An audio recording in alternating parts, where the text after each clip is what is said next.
Hey guys, welcome to Hari's Academy.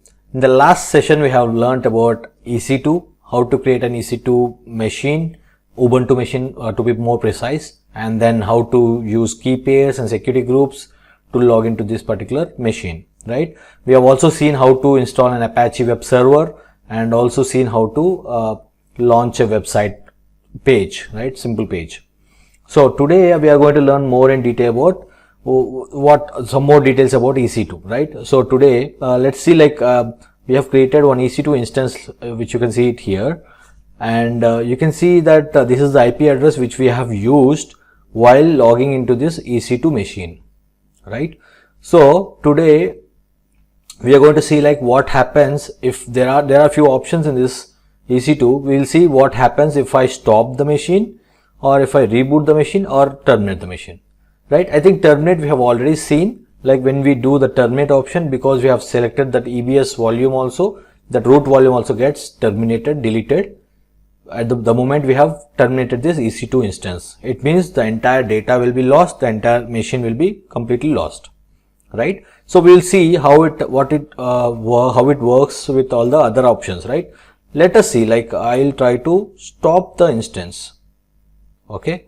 Before that, what I'll do, I'll copy this IP address in a notepad, okay, just to see what happens to this IP address. This is the IP address we have stored. Now, I'll try to shut down the system using stop button, okay. When I click on this stop button, it says any data on this storage will be lost. I say yes, stop. Now, what will happen if I stop and then try to restart or start again the machine, right? We will see that in detail. It takes some time to stop. Let me refresh it. Yep. Couple of refresh would help us with this. So now it is stopped, correct? So now what we are trying to do, we are trying to again start the machine. You can see all the IP addresses are lost here, correct? We'll see now what will happen when we start the machine again. I'll click on start and then yes, start. It will take some time to start the machine, and then we'll see like what will be the address here. The IP address, will it change or not, right? We'll see that. Let me refresh it once or twice. Yes, now it is running and I have an IP address which is this one. Let me copy it and just compare it with my previous one. If you can see, there is a difference in these IP addresses. So what is the reason behind different IP addresses, right? So AWS has a pool of IP addresses, okay. There are pool of IP addresses which are there with AWS, right? So what it does is, whenever we request for an EC2 instance, right, what it does is it selects the free IP address which is not assigned to anyone or given to anyone, and then assigns it to us, right? So this is how it works. It selects for the IP address which is not which is inactive, and then it is going to allocate it to us. Now, what will happen when I stop the machine? When I stop the machine, it can give the same IP address, okay. So what will happen is, when I stop the machine, the IP address will be in inactive. IP address is inactive. So the first IP address which we have, this goes into an inactive mode. So it will be like, it will be open for any other client to pick up this IP address, right? So what will happen is, if anyone requests this IP address at that time, if anyone requests an EC2 instance at that time, this IP address would get allocated, because this is a free, this is on the open pool. That way it happens. Or when we do a stop and start again, we might also get the same IP address again, right? When we do a start again, we might get the same IP address again. We might or we might not. There is no guarantee that we are going to get the same IP address here. The reason behind it is, like, once it is inactive, it is open for all. Anyone else can pick up that particular IP address whenever they want to start a machine, and so it randomly allocates the IP addresses. That way, if an machine, EC2 machine, is stopped for more than 4 hours and all, we may not guarantee that it will be again giving the same IP address or not after restarting the machine, right? So that is where, when I try to log into my PuTTY using the IP address which I had earlier, will I be able to log into it? The answer is no. Why? Because I have already changed the IP address. I got the new IP address after restarting it, right? After stopping the machine and then starting it back, I have got a new IP address. I'll try to do it once again. Let me try to open it. Okay. Does it say something? It doesn't open up, right? The reason behind it is the IP address which we are using now is not assigned to our EC2 machine anymore. So what I can do if I want to log into that particular EC2 machine, I'll open PuTTY, again use ubuntu@IP address. This is how we give username @IP address, and then go to SSH auth and then go to browse, have the ppk file, right, that key pair file. When I open it again, now it asks for a new thing, and again it will allow me to log into that particular EC2 machine. So the main concept here is whenever we stop, which is nothing but shutting down a machine, and when you try to start back the machine, you might not get the same IP address again. That way it will be difficult sometimes. If you are giving this IP address, you have to keep on changing it, and if you have written the IP address in your code, which is an software development kit, or in any code which you have written, you have to change it multiple times, right, which is not advisable, right? So what we do is we have a concept called elastic IP. Elastic IP address. Okay. What is elastic IP and what are the benefits of it? We'll just come to know it. So we have seen that there is a disadvantage here. Whenever we are stopping the machine and we are starting the machine back, we are not getting the same IP address, and it is creating a problem for us. So to have the IP address same without changing, even we do shutdown or restart or accept terminate, whatever options we do, it should have the same IP address. For that we go for elastic IP address. Okay. Let's see it here in EC2. There is a concept called elastic IP address. In network and security, we have elastic IPs. So we can create a maximum of 5 elastic IPs, right? And if you want to increase the limit to more than 5, you can request the security team, support team of AWS, and then you can get it allocated to you, right? So basically it gives 5 elastic IP addresses for every user, right? I can allocate an IP address. Let me do that.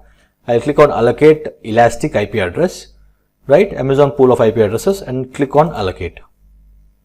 Now it has allocated an IP address called 7.247.48. Let me copy this IP address and keep it here. Okay. Now I'll try to associate this IP address to our EC2 instance. Okay, let me do the actions, and I'll click on associate elastic IP address. So to whom I am associating? Because without associating it to our EC2 machine, it will be of no use for me, right? So if I have to use this IP address for my EC2 instance, I'll have to do with actions, associate elastic IP address. When I click on that, it will ask for the instance. I have only one instance running now, and I have given the name. That is why it is easier for me to understand that this is the instance which I have to allocate this IP address, right? Otherwise you will not be able to understand anything with this. So the tags which I have told you earlier are very, very important. It acts as an identifier here, right? So I can select the right machine here, and then I can click on associate. Okay. Now the pricing, the way elastic IP pricing works is very interesting, right? So elastic IPs are free, right? Elastic IPs are free. How many elastic IPs we can generate? We can generate a minimum of 5. 5 elastic IPs can be created by us. And if you want to increase, you can raise a support request, and then you can increase it to more than 5. Okay. Suppose if I am creating an elastic IP and I am not associating it with any of the EC2 instance, then I will be charged a penalty. So I have created an EIP, which is nothing but elastic IP, and have not associated with any of the EC2 instance, right? So what will happen? I will be charged a penalty. It would be in some sense or something, but at least like why? So if you see this model, pricing model, it acts very differently, right? Elastic IPs are free, but it has to be associated with an EC2 instance. If I am not associating it with an EC2 instance and created it and leave it like that, what will happen? I will be charged a penalty. The reason behind it is AWS has a limited elastic IPs. So if you are creating it and having it idle, it will not help other users. So that is the reason, if you are creating an elastic IP, if you are using it, you will not be charged a single rupee. But if you are creating it and not associating it with any of the EC2 instance, then you will be charged a penalty for it. So this is the best thing about EIP. So now I have created an elastic IP and I have associated it with our instance as well. Now let me go to our instances. Okay, let me go to the running instance and see. This is the instance I am right now looking at. I'll just name it as something else, old one, because this is already terminated, so we don't have to worry about it. This is the machine which we have allocated to now, right? Now when I click on this, you can see the IP address is 3.7.247.48. Is this the same IP we have used? Yes. This is the same elastic IP address which is shown up here in IPv4, right? Now what I'll do the same action again. I'll go to actions, instance state, and then stop. I'll click on stop, right? Let me refresh it. Okay, it will take some time to stop the machine. Let me refresh one more time. So now it says stopped, but if you see, the IP address is still visible here, correct? And you can see elastic IP and public IPs both are same, correct? So even though I have stopped the machine now, my IP address didn't get changed. Now what I'll do, I'll go to actions, instance, again I'll start the machine once again. So now we'll see what will happen when I start the machine after stopping it, right? Let me see, let me refresh it once again. It takes some time sometimes to get into running state. Yeah, now it is in running state and you can see the same IP address is there with me. So this way, if I want to, I'll close this and I'll open it again because IP address has got changed now. I will go to Ubuntu @ the new IP address, which is the elastic IP, and then go to SSH, auth, browse the file, my demo key pair, open it, and now you can see it works. It works well. Even after restarting my machine, I'll be able to use the same IP address again, right? So that is the speciality of elastic IP. So elastic IPs are basically the IPs which will be there though we have shut down the system and rebooted it, right? It will still be the same. It will not get changed. That way, if you have a long-term requirement, like a website is there, the URL, the IP address should not change. So that way we can use elastic IPs. Again, there are some different use cases for it, but like if you wanted to use an elastic IP, you are free to use it. But only thing you have to remember is whenever you create an elastic IP, don't forget to associate it with any EC2 instance. If you are not associating it with any EC2 instance, then definitely you are going to be charged a penalty for that.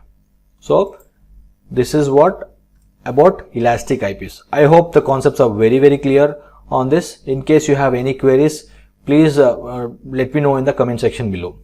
Thank you so much. See you in the next lecture.